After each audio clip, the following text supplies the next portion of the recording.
এখানে ইন্টারভিউ দিতে আসলে তখন দেখে এই লিফটের মেয়েটি, যার সাথে সে লিফটে ঝগড়া করেছিল, তখন মেয়েটি কাগজটি ঢিলা মেরে ফেলে দেয়, বলে তোমার চাকরি হবে না। তখন মেয়েটি বলে যে আমি জানতাম তোর মতন শয়তান আমাকে কখনোই চাকরি দিবে না, আমিও চাকরি করতে চাই না। তখন এখান থেকে চলে যেতে গেলে বসের সাথে সে ধাক্কা খেয়ে তখন তার হাত থেকে ফাইলটি পড়ে যায়। তখনই তার ম্যানেজারে দেখতে পায় ফাইলটির মধ্যে নাম লেখা মুস্কান। তখন সে বলে আপনি কি মুস্কান? সে বলে হ্যাঁ। তখন তার বসে বলে আপনি কি সত্যি মুস্কান? তার মেয়েটি বলে হ্যাঁ।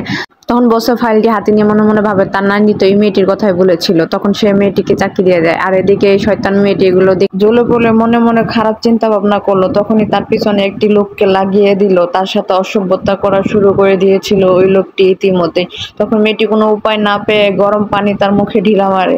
তখন মেয়েটি অসভ্য বেটা বলে তাকে গালি মারে আর বলে আপনার নামে আমি বিচার দিব। তখন বেটাটি আরো ক্ষেপে যায়, ক্ষেপে তাকে আরো জবরদস্তি করতে লাগে। তখনই এদিক দিয়ে স্যার যাওয়াতে মেয়েটি তাকে ডেকে বলে স্যার দেখেন কি করছে। তখন লোকটি বলে স্যার আমি কিছু বলিনি, এই মেয়েটি আমার সাথে জোর করতেছিল। তখন মেয়েটি আরো ক্ষেপে যায়, বলে মিথ্যা কথা বলবি না। তখন স্যার বলে বেরিয়ে যাও। আপনাদের কি মনে হয় স্যার কারকে চলে যেতে বলেছে? কমেন্ট করে জানাবেন।